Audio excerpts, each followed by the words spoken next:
tema da nossa reflexão. E quantos de vocês, meus irmãos, já desistiu de alguma coisa que começou muito bem, mas ficou inacabada? Alguém além de mim lembra aí de alguma coisa que você começou e você desistiu, né? Paulo afirma uma verdade no capítulo 1, versículo 6, dizendo: aquele que começou a boa obra é fiel para terminar. Nossa sorte é que Deus não age como a gente, Ele é fiel para completar o que começou. Irmãos, nós somos obras ainda inacabadas de Deus. E somos convidados a ser cooperadores de Deus nessa obra. Mesmo não estando onde deveríamos estar, nós estamos trilhando o caminho da santificação até o caminho da glorificação. E é preciso permanecer em Cristo e confiar em seu caráter, no seu amor e também no seu poder. Não é possível, meus irmãos, termos um relacionamento parcial com Jesus, como se nós pudéssemos dividir a nossa vida como secular e a outra parte como uma vida sagrada. É preciso entender que todo o conjunto da nossa vida, ela está em submissão a Cristo. É preciso entregar-se sem reserva, sem ressalva, e se entregar por inteiro ao Senhor. Não é possível também um casado e não casado. É preciso a gente estar numa aliança de corpo e alma. E essa entrega requer de nós compromisso e a negação a outros amores. É uma escolha que fazemos. Não tem outra forma. Se nós queremos viver um relacionamento realmente alinhado com a vontade do Senhor, é preciso nos entregar por inteiro. Vamos ler o texto de Filipenses 4, versículo 1, diz assim: portanto, meus amados irmãos, permaneçam firmes no Senhor. Amo vocês e anseio vê-los, pois são minha alegria e a minha coroa de recompensa. Agora suplico a Evódia e a Sídique, tendo em vista que são do Senhor, resolvam o seu desentendimento. E peço a você, meu fiel colaborador, que ajude essas duas mulheres, pois elas trabalham arduamente comigo na proclamação das boas novas. E também com Clemente e com os meus outros colaboradores, cujos nomes estão escritos no livro da vida.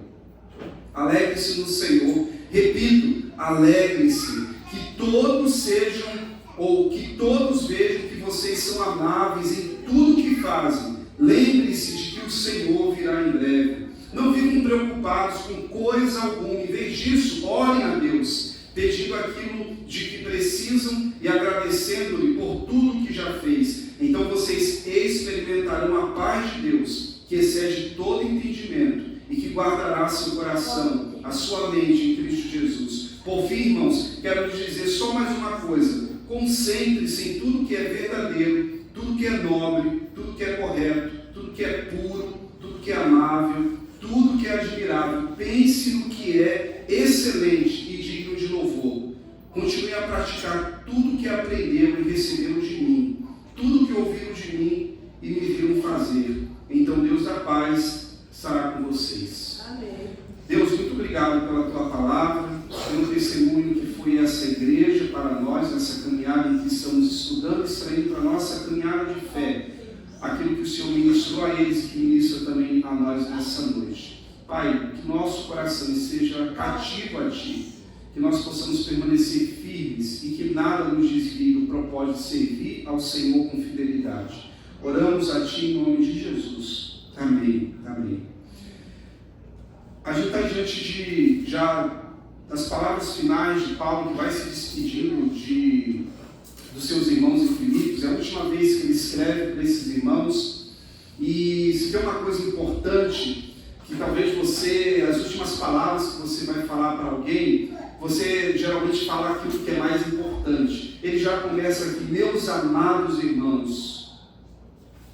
E a gente já extrai aqui algumas lições a partir do versículo 1. A primeira: vive em comunidade e tenha com quem partilhar as suas necessidades.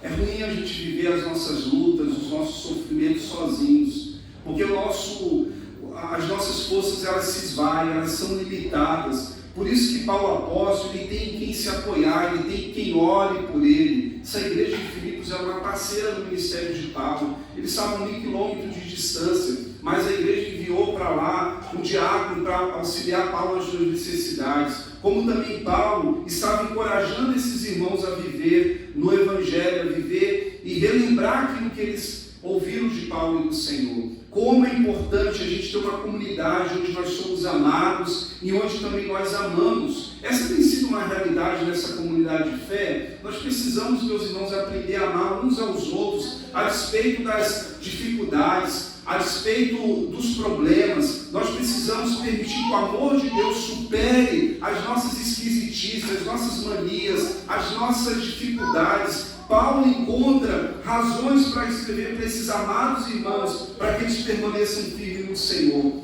Viva em comunidade, seja amável em tudo. Lembre-se do Senhor, Ele virá em breve. Essas duas exortações de auto-reflexão não dá para passar assim corrido. Quantas vezes as pessoas reclamam da vida, do trabalho, reclamam das bênçãos de Deus, quando deveriam mostrar gratidão ao Senhor? Quantas vezes alguma coisa ou alguém rouba a paz que Deus nos deu? Quanto rapidamente a gente permite que o mundo externo nos afaste dessa comunhão, desse amor que nós podemos desfrutar em Cristo. A Nancy DeMoss diz, num livro que ela tem, gratidão é uma escolha geradora de alegria. A Nini está lendo esse livro nos seus discipulados, com algumas mulheres, e tem sido uma experiência muito boa, ao ponto de você aprender realmente a decidir ser grato a Deus. Porque é uma escolha que a gente faz. A gente acorda já com aquele mundo todo para dar conta, e às vezes a gente esquece do básico de agradecer. Senhor, muito obrigado por mais um dia de vida. Obrigado, Deus, pela minha família. Obrigado por ter saúde. Obrigado por ter trabalho. Obrigado por tantas bênçãos. E nomear essas bênçãos. Como é fácil se sentir grato quando as circunstâncias são boas. Mas o verdadeiro teste da fé genuína é a resposta do nosso coração quando a vida é difícil. E Paulo apóstolo está dizendo: alegre-se no Senhor. Repito, alegre-se. Essas palavras nos aludem quanto à necessidade de cuidar das nossas atitudes internas e das nossas reações externas. Paulo diz: perto está o Senhor. Sabe, quando a gente tem senso da percepção do Senhor sempre perto de nós, a gente até peca menos, a gente até reclama menos. Jesus está ali, perto está o Senhor, e a palavra diz no Salmo 34, versículo 18, o salmista Davi diz: perto está o Senhor dos que têm coração quebrantado, Ele salva os de espírito contrito, mas o Senhor se afasta dos orgulhosos. O nosso coração precisa estar quebrantado, perto da presença do Senhor. Fazer, meus irmãos, ou deixar de fazer as coisas do jeito de Deus, optando pelo nosso jeito, não é a melhor escolha para nós. Nós podemos evitar muita perturbação, muitos erros na nossa vida, se nós escolhermos estar perto do Senhor e fazer aquilo que o Senhor nos determina. O certo é permanecer em Cristo até o seu auxílio chegar. Não fazer do seu jeito, não fazer. Um dia eu ouvi um irmão falar: eu tentei tanto fazer do jeito de Deus, não deu certo, agora eu vou fazer do meu. Aí eu perguntei: será que realmente você fez do jeito de Deus? Porque o jeito de Deus é o jeito mais perfeito, o jeito de Deus é o jeito certo, mas por vezes as nossas percepções nos enganam. E Paulo exorta que nós precisamos prosseguir para alcançar o amadurecimento, prosseguir de maneira coerente com o Evangelho até o retorno de Jesus. Ele cita aqui o exemplo de duas irmãs muito operosas, muito dedicadas na igreja, mas que tiveram desentendimento público, quebraram a aliança da unidade. Evódia e Sítique eram mulheres que ajudaram Paulo na plantação da igreja de Filipos, eram mulheres que tinham ministérios muito primorosos na igreja, eram colaboradores nessa igreja, mas essas irmãs, a gente não sabe o que aconteceu, elas tiveram um desentendimento muito grande. Paulo falou: o seguinte: olha, vocês precisam resolver seu desentendimento. E tinha um irmão lá que ele chama de fiel colaborador para ajudar essas duas mulheres. Sabe, quando você vê um desentendimento na família, na igreja, no trabalho, seja onde for, você e eu precisamos ser esse fiel colaborador que vai chamar o irmão, chamar outro irmão: meu irmão, vamos resolver esse problema, já está demorando tempo demais. É isso que Paulo ensinou aos seus irmãos em Filipos, para que o problema não fosse superado pelo amor que ambos nutrem um pelo outro. O apóstolo fala que nós precisamos estar atentos também aos ardis de Satanás, porque, meus irmãos, o diabo sempre vai trabalhar incansavelmente para tentar encher a nossa vida com conflitos. Nosso casamento, nos negócios, na igreja, na escola, nos nossos relacionamentos. E por quê? Porque o diabo sabe o quão poderoso é quando os filhos de Deus andam em paz, em unidade. E nós não podemos nos desaperceber de andar com as armaduras de Deus, como ele vai falar em Efésios. E a aplicação que eu faço a partir desse texto é: quais são os relacionamentos que você precisa de restauração, de reconciliação? Talvez reconciliar o seu coração consigo mesmo, com a palavra de Deus, com um irmão que te machucou, com uma irmã que te feriu, que foi omisso. Paulo recomenda que essas duas irmãs, Evódia e Sique, que não dê razão para o diabo fazer com que tudo que elas fazem no Senhor seja em vão, porque elas não estão conseguindo se acertar. Como Paulo menciona esse entendimento, como ele pode ser resolvido? Alguém ajudou. Que nós possamos ser instrumentos de Deus também para ajudar os nossos irmãos que estão vivenciando dificuldades uns com os outros. O Senhor virá em breve, Ele nos lembra. Como é que isso soa para você? Ele fala aqui para essas irmãs: olha, lembra, meu irmão, você está perdendo tempo, o Senhor está vindo. Sabe, isso soa como um consolo, porque aquela igreja está sendo perseguida por Nero, o imperador que está matando os cristãos. Existe perseguição externa, mas existe um problema interno na igreja, falta de unidade. E o Senhor vai vir. E como é que a gente vai lidar com o Senhor? Deus, eu não gostava do Osni. Tá, e aí? Eu não ensinei vocês a perdoar, a amar. Paulo está exortando, então, também dizendo: olha, ele vai finalizar o que ele começou. Então, resolvam os seus problemas, alegre-se no Senhor. Outra vez digo, alegre-se. Quantas vezes, meus irmãos, a gente fica remoendo uma amargura, um ressentimento, isso deixa a gente triste, deixa a gente para baixo. Não é assim no casamento? Né? A gente briga, às vezes quando eu brigo lá com a Aline, a gente gosta de resolver no mesmo dia, porque é ruim, é tenso, né? Você me desculpa, né? Às vezes foi ela que deveria me pedir desculpa, eu vou lá e peço desculpa a ela, né? Eu dou oportunidade para ela se desculpar. E aí a gente consegue viver em paz, não permitir que isso passe dos limites, para que não crie ressentimento, amargura, e a gente pode perder um dia tão bacana, tão legal, por causa do nosso coração endurecido. Então, nós precisamos sempre lembrar que o Senhor está perto de nós. E, irmãos, a verdadeira amizade que Cristo valida como verdadeira não está nos critérios meus e seus. Está na submissão do senhorio de Cristo. Paulo fala aqui: permaneçam firmes no Senhor. E ele usa essa expressão do Senhor mais de 132 vezes nas suas epístolas, para nos lembrar de que Jesus o que ele fala, nós precisamos obedecer. Não é opcional. Ele é o nosso Senhor. Amém. E aquilo que ele fala, nós precisamos levar a sério o que o nosso Deus fala. É impossível ter comunhão verdadeira com Cristo quando eu não consigo ter comunhão com a minha esposa, quando eu não tenho comunhão com o meu irmão. Não podemos deixar a aliança de Cristo ser quebrada por coisas tão banais ou tão triviais.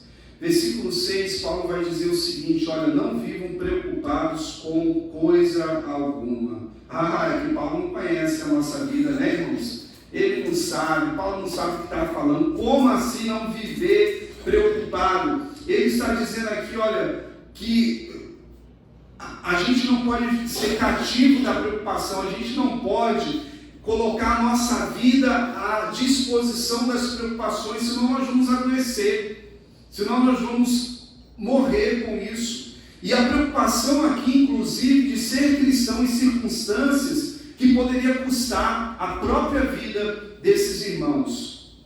Ah, se você morrer, você vai morrer no Senhor, não fique preocupado com isso. Todo dia, todos nós um dia vamos morrer, somos considerados como ovelhas indo para o matadouro. Mas em todas essas coisas, não se preocupe, vocês são mais do que vencedores.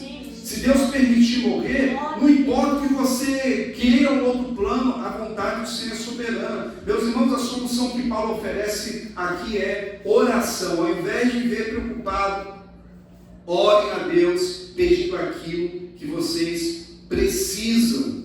Como às vezes a gente gasta energia, gasta tempo, conversando com a gente mesmo, com outras pessoas, quando nós poderíamos gastar esse tempo e essa disposição para falar com aquele Deus que cuida de nós. A solução que Paulo oferece aqui para uma vida ansiosa é uma vida de oração. O John Knox, o grande reformador da igreja da Escócia, a Mary, rainha da Inglaterra, dizia o seguinte: olha, eu tenho mais medo das orações de Knox do que de todo o reino da Europa na porta do meu palácio. Porque esse homem, quando ora, coisas impactantes acontecem. Ela era católica, Knox era reformado, então a fé reformada engoliu o reino dela também e tornou a fé reformada algo importante e até hoje praticado pelos reis daquele país e pelo povo daquele país. A oração, meus irmãos, como um relacionamento íntimo e sincero com Deus, como o próprio John Knox vai dizer. As Escrituras de Deus, ele vai dizer, é o meu único fundamento e consistência em todas as questões de peso e de importância na minha vida. Eu não levo em conta o que eu acho, eu oro e peço a Deus. O que o Senhor acha, Deus? É isso que o Senhor quer? Eu busco a preeminência da glória de Deus e em tudo que eu vou fazer. Como é que isso honra a Deus? Como é que isso glorifica Jesus Cristo? A oração é uma conversa sincera e familiar com Deus, a que declaramos todas as nossas misérias, cujo apoio e ajuda nós imploramos e desejamos para nossas adversidades, a quem oramos e a quem louvamos pelos benefícios recebidos. Paulo toca nesse assunto sensível aqui sobre essa questão da ansiedade da alma humana. Ansiedade, como nós sabemos, é a doença do século. A Organização das Nações Unidas vai dizer que 50% de todos os atendimentos médicos e hospitalares que acontecem é por conta da ansiedade, seja a doença ansiedade, ou seja a crise da ansiedade, que atinge tanto adultos quanto crianças, quanto doutores, pessoas cultas, como os analfabetos, e que atinge inclusive os religiosos e os ateus. É uma doença da emoção, é uma doença da carne, e nós precisamos também perceber que esse também é um contexto que afligia aquelas igrejas. Alguns estavam preocupando com a sua segurança. Pensa, meus irmãos, o fato de você ser cristão nesse contexto fazia com que você ficasse apavorado. De você deixar seus filhos ir para a escola sabendo que ele era cristão, ele não poderia voltar, por saber que se você estava na rua ou adorando a Deus ou evangelizando alguém achasse que poderia entregar você para a prisão. Paulo falou, não, meus irmãos, não fiquem preocupados com coisa alguma, descansa no Senhor, porque senão vocês vão adoecer.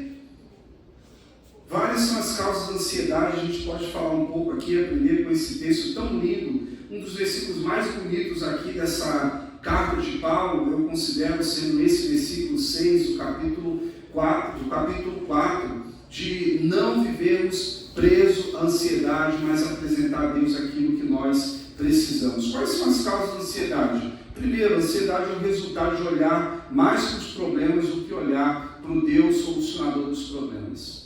Às vezes, meus irmãos, os crentes de Filipos estavam vivendo numa situação não muito diferente da nossa, ou numa situação, aliás, muito mais difícil do que a nossa. Eles não estavam vivendo num paraíso existencial, Eles estavam vivendo num mundo cercado de hostilidade, de problema, de dificuldades. O próprio Paulo estava preso na antessala do martírio.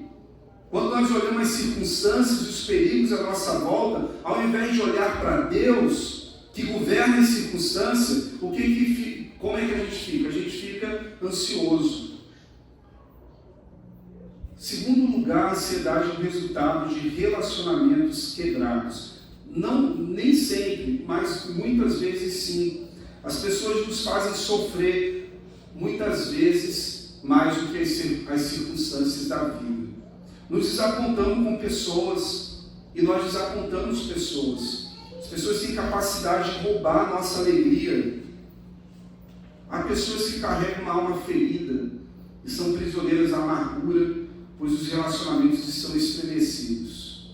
E tende-se a viver sempre no isolamento, a se expor à verdadeira cura. Em terceiro lugar, a ansiedade é o resultado de uma exagerada preocupação com as coisas terrenas e materiais. Aqueles que se preocupem demasiadamente com coisas materiais vivem inquietos, desassossegados. E aqueles que põem a sua confiança no dinheiro em vez de pô-la em Deus, descobrem que a ansiedade e não a segurança é a sua parceira diária. A ansiedade esgota a energia da gente antes mesmo do problema chegar. E aí quando o problema chega, a gente já está fragilizado e sem força para dar conta dos problemas. A ansiedade tem a tendência de tornar a pessoa incrédula da solução de um certo problema, ou embaça a percepção real da vida. Ela é a incapacidade de crer que Deus está no controle.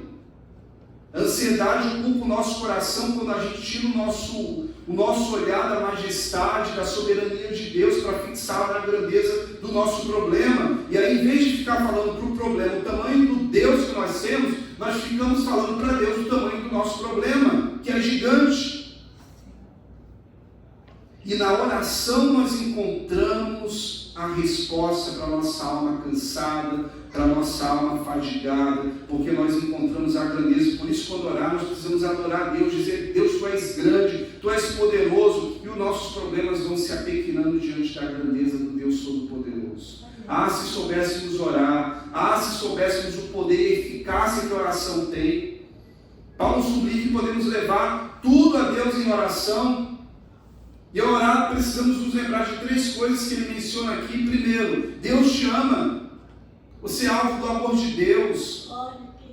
Ele sempre está procurando o melhor para você. Deus tem prazer em abençoar os seus filhos. Segundo lugar que Paulo fala, peça a sabedoria de Deus, que Ele dá para quem pede. Senhor, eu estou com dificuldade de entender isso, de compreender isso. Pede sabedoria que Ele dá deliberadamente, Ele é fonte de toda a sabedoria. E em terceiro lugar, creia no poder de Deus, que está acima de todos os outros poderes.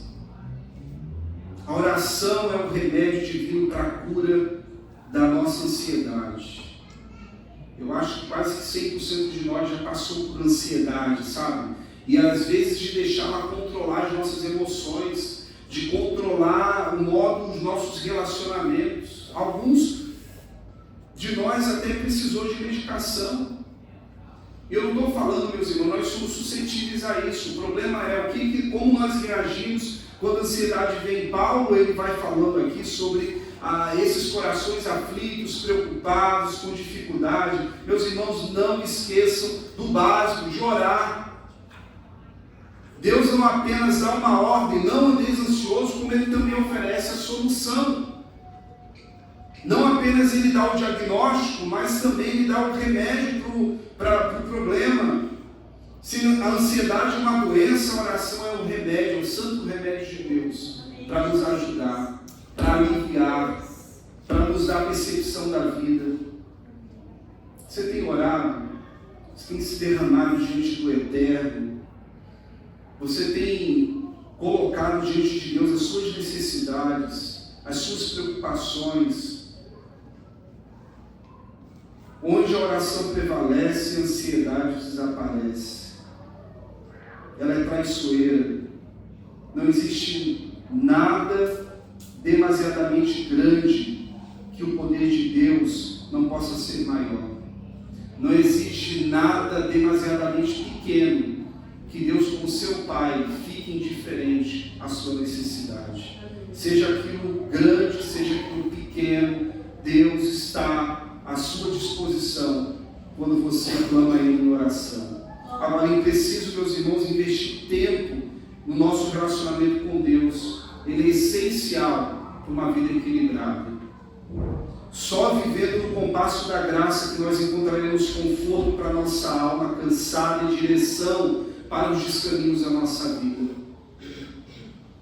E a oração começa quando nós focamos a nossa atenção em Deus e não em nós mesmos. O ponto culminante da oração é o relacionamento com Deus, não o que Deus pode nos dar. Orar e estar em comunhão com o Rei do Universo, adorar a Deus por quem Ele é. Em vez de ficar ansioso, nós devemos meditar na majestade de Deus e descansar nos seus braços. Se Deus é quem Ele é, se Deus é quem as Escrituras dizem ser, Ele é o nosso Pai, e nós não precisamos ficar ansiosos por coisa alguma, mas devemos fazer conhecidas as nossas orações diante de Deus. Agora, como é que a gente se convence disso na hora da crise? Na hora da ansiedade? Quando as dificuldades batem a nossa porta? É orando, é se vulnerabilizando, é se derramando em Deus. Nós devemos apresentar todas as nossas necessidades a Deus em oração, ao invés de acumular o peso da ansiedade no nosso coração. Jesus fez um convite muito bonito, dizendo: venham a mim todos vocês que são cansados, sobrecarregados, e eu lhes darei descanso. Não é porque os ombros de Jesus é fraco, Ele aguenta o peso que você não aguenta. Os ombros de Jesus é forte. E Ele diz: meu filho, está cansado, está sobrecarregado, joga esse peso sobre mim, para que você tenha alívio, para que você tenha descanso. Nós temos ido em oração até Jesus, atendido esse convite. Jesus, eu estou sobrecarregado, eu estou cansado de sofrer. Eu estou a ponto de desistir. Eu sou fraco, mas tu és forte. Nós temos chegado diante do trono da graça de Deus com essa convicção. Paulo disse que devemos também ter um coração grato a Deus quando nós oramos, com a certeza de que Ele já nos ouve. Devemos olhar para o que Deus já fez por nós, para não ficarmos ansiosos.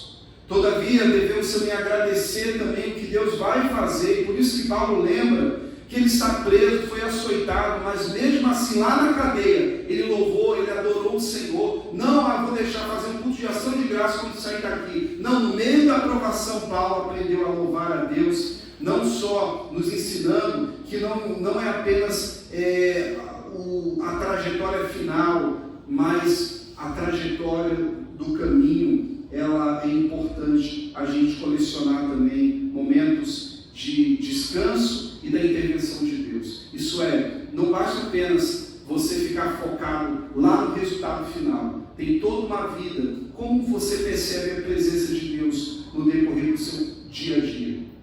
Onde Jesus está? O que faz sentido aquilo que você faz para a glória de Deus? Por isso que Paulo fala que a oração precisa ocupar o lugar primeiro na nossa vida. A oração, ela quieta o nosso interior, ela muda o mundo ao nosso redor. E se não muda o mundo, muda a maneira como nós enxergamos o mundo, as circunstâncias, como agimos e como reagimos às circunstâncias da vida. O mesmo coração que estava cheio de ansiedade, agora pela oração está cheio de paz. Essa paz que Paulo fala assim: então vocês vão experimentar a paz de Deus, que excede todo entendimento. A gente vai esvaziar o nosso coração das preocupações da vida, e nós vamos encher o nosso coração e a nossa mente da presença de Deus, e essa paz, ela que excede todo entendimento humano, nós vamos experimentar ela na nossa vida. Amém? Você já experimentou a paz de Deus quando orou? Às vezes aquele dia cinzento, aquela dificuldade, e o Espírito Santo encheu a sua mente, trouxe à sua memória aquilo que trazia esperança. A palavra de Deus diz: aquietai-vos e sabeis que eu sou Deus. Nós precisamos aquietar nossa alma, saber que Deus está no domínio de todas as coisas, porque a verdadeira paz, meus irmãos, não é encontrada no pensamento positivo, ou na ausência de conflito, ou nos bons sentimentos.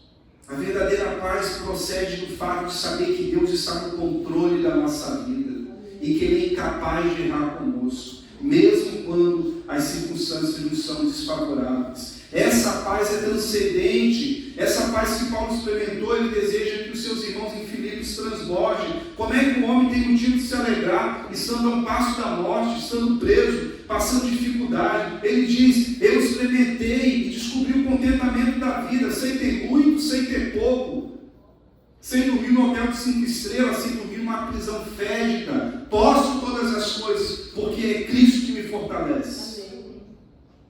Nós temos experimentado essa paz de Deus. É tão bonito ver isso na vida de Paulo, ver na igreja e na sua vida. Você pode vivenciar essa paz também, porque o mesmo Deus de Paulo é o Deus que vela por você. Amém? E se você não tem experimentado, você fala: Deus, eu quero experimentar essa verdade na minha vida. Por isso a importância de ler as Escrituras e de orar as Escrituras. A despeito da tempestade do lado de fora, você pode desfrutar da bonança do lado de dentro, onde o Espírito te controla. Ele coexiste com a dor, com o sofrimento, com o luto e com a própria morte. Nós podemos encontrar essa paz que excede todo entendimento humano. Paulo fala no versículo 8 que nós precisamos realinhar nossos pensamentos a Cristo. Seja disciplinado no seu relacionamento crescente com o Senhor. Jesus disse a Maria e nos diz hoje: uma coisa só é necessária, esteja aos pés de Jesus, lá em Lucas 10:42. Ouça e depois faça. Desocupe a sua mente de tanta preocupação, de tanta coisa às vezes desnecessária. E ao desocupar a sua mente, Paulo disse que nós devemos ocupá-la com tudo aquilo que é verdadeiro. Meus irmãos, nesse mundo há tanta coisa enganosa e ilusória, que promete o que jamais pode ser realizado, oferecer paz enganosa e felicidade que jamais poderão ser dadas. Somente em Jesus nós conseguimos uma paz eterna, uma paz real em meio aos conflitos. Ele fala também: tudo que for nobre, tudo que for correto, puro, amável, admirável, excelente, digno de louvor, pense nisso. O que está ocupando os seus pensamentos? O que traz a sua memória? O que está cheio a sua cabeça, as suas memórias? Ela precisa estar impregnada de Deus, de Jesus, da paz de Deus. Paulo, apóstolo, é aquele que dá a instrução de como se deve viver a vida cristã, como também aponta para ele mesmo, como alguém que reflete o exemplo de Cristo. Ele diz: olha, continue a praticar tudo que aprenderam e receberam de mim. A maioria de nós diria: olha, não faça o que eu faço, mas faça o que eu digo. Paulo está falando: eu faço o que eu faço, faça o que eu falo. Escute as minhas palavras, sigam também meu exemplo. Nós precisamos ser exemplo, meus irmãos, de como é viver a vontade de Deus num mundo cheio de trevas, cheio de gente que sofre. Você fala: eu também sofri, mas encontrei alívio em Jesus. Vem experimentar Jesus. Olha, eu também estava perdido, como você se sente perdido, sem direção, mas quando eu encontrei Jesus, eu encontrei direção para a minha vida. Eu estava vivendo um conflito existencial, um conflito terrível que me levou ao adoecimento, mas eu estou trilhando o caminho da paz que eu tenho encontrado em Jesus. E você também pode experimentar. Nós precisamos ser exemplos vivos daquilo que Deus fez no passado, no presente, continua fazendo. Escutem as minhas palavras, sigam o meu exemplo. Devemos ser, meus irmãos, exemplo de conduta, de um verdadeiro seguidor de Jesus, com todos os nossos tombos, caídas, mas nós estamos ali permanecendo aos pés de Jesus. Jesus falou: vocês serão chamados de meus amigos se fizer o que eu ordeno a vocês. Continue praticando. Versículo 9 para terminar: tudo o que vocês aprenderam e receberam. A alegria do cristão, meus irmãos, não é a ausência de problemas, nem está colocada em coisas, ela procede de Deus, e é sustentada por Deus, e é consumada por Ele. Estar em Cristo é um novo relacionamento que o cristão vive, e é em Cristo que nós recebemos a salvação, é em Cristo que nós estamos seguros, e temos todas as coisas que precisamos, é em Cristo que nos tornamos um novo povo, recebemos uma nova mente, uma nova maneira de ver as coisas, de instruir, de agir, de reagir. Em Cristo recebemos um novo encorajamento para os desafios da vida, novas habilidades para fazer esse incentivo fluir. A igreja, segundo Paulo aos Filipenses, transita em dois mundos: o mundo celestial e o mundo terreno. E ela está em Cristo em ambos os mundos. A que pátria nós nos orgulhamos? A que pátria nós nos dedicamos mais? A que pátria verdadeiramente empenhamos a nossa vida para viver a glória de Deus? Permanecer em Cristo é o dever diário de cada um de nós, que se reflete nas melhores decisões baseadas em oração, nas melhores reações que temos diante dos problemas e as intempéries da vida, das atitudes mais nobres que engrandecem e glorificam a Deus. Permanecer em Cristo para viver equilibradamente na nossa vida física, emocional, espiritual, mantendo a unidade, aprendendo a resolver conflitos internos nossos e externos que vêm do lado de fora e que também atinge a nós. Permanecer em Cristo é focar nossa vida na iminente volta do Senhor Jesus. Permanecer em Cristo é experimentar uma paz que excede todo entendimento.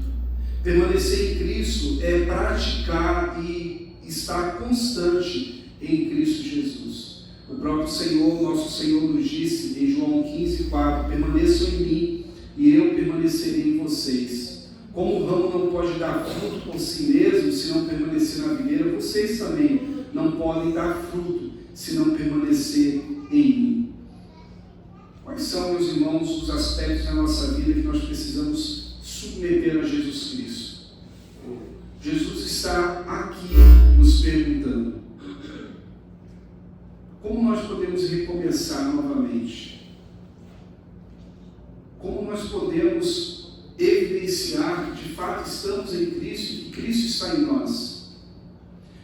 Jesus está aqui dizendo: meu filho, não viva preocupado com coisa alguma. Ao invés disso, orem, peçam o que vocês precisam, e vocês vão experimentar uma paz, a paz de Deus, a paz que vai guardar o entendimento, vai guardar o seu coração, vai guardar a sua mente em Jesus. Qual é a parte da sua vida que está vulnerável, que não está sendo guardada pelo Senhor? Os seus sentimentos, as suas atitudes, as suas reações. O que está ocupando os seus pensamentos? Às vezes, quanta mentira que o mundo fala. Às vezes, quantas coisas que não são nobres, quanta sujeira, às vezes, quantas bobeiras ocupam o nosso pensamento. Jesus pode purificá-lo. Quantas vezes nós estamos sendo amáveis como deveríamos ser, porque talvez não estamos experimentando essa grandeza do amor de Deus, e a gente só dá o que a gente tem. Mas nós podemos nos absolver, nós podemos nos mergulhar nesse amor de Deus. Você está vivendo algum conflito familiar, você está vivendo algum conflito com algum irmão na fé, com alguém no trabalho, resolva esse problema. Você tem a mente de Cristo, seja maduro. Quantas exortações Paulo apóstolo dá para essa igreja que serve para nós também como igreja de Jesus hoje? Continue a praticar o que você aprendeu, não permita, não retroceda na sua aliança com Jesus, por nada. Jesus te ama tanto. E meus irmãos, que essa verdade nós possamos viver como comunidade de fé, como igreja de Jesus, porque não faz sentido ser igreja se nós não temos condições de amar os nossos irmãos que pecam, que falham, que erram como nós fazemos. Mas que quando vamos aos pés de Jesus, nós podemos receber esse renovo. Se você está precisando de renovo na sua vida, você está precisando dessa paz, atenda o convite de Jesus, vamos orar juntos. Deus nosso Pai, louvado seja o teu santo nome. Obrigado por Jesus, nosso Senhor, nos amar. Apesar de estarmos num processo de santificação, tem tanta coisa na nossa vida, Senhor, que precisa melhorar, e nós acreditamos que aquele que começou a boa obra em nós não vai desistir da gente até completar a obra, até sermos aperfeiçoados à varonilidade de Cristo Jesus, nosso Senhor. Lembrando dos nossos irmãos, quantos nossos irmãos que caminharam tão bem na fé, mas estão desanimados, estão fracos, estão indiferentes. Lembra com misericórdia desses nossos irmãos, Senhor.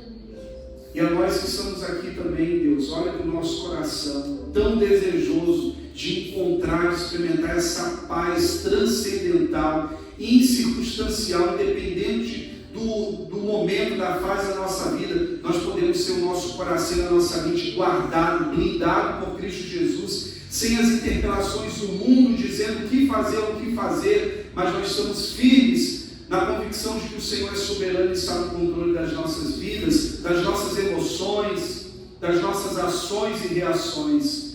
Deus controla o nosso coração, controla a nossa vida. Que nós possamos, Senhor, viver, Senhor, e experimentar essa paz de Deus. Não permita que o mundo, que as ansiedades, as preocupações sejam maiores do que a paz de Deus que reina e domina no nosso coração. Somos frágeis, somos humanos, passamos por crises, por dificuldades, mas graças a Deus por Jesus Cristo, que podemos encontrar, enquanto oramos e adoramos, o refrigério e a verdadeira paz do nosso coração. Nós queremos esvaziar as nossas mentes de tudo aquilo que não vem do Senhor. E queremos que a nossa mente, o nosso coração seja cheio, ao ponto de transbordar das promessas que o Senhor tem para nós. As promessas de vida eterna, de uma vida abundante.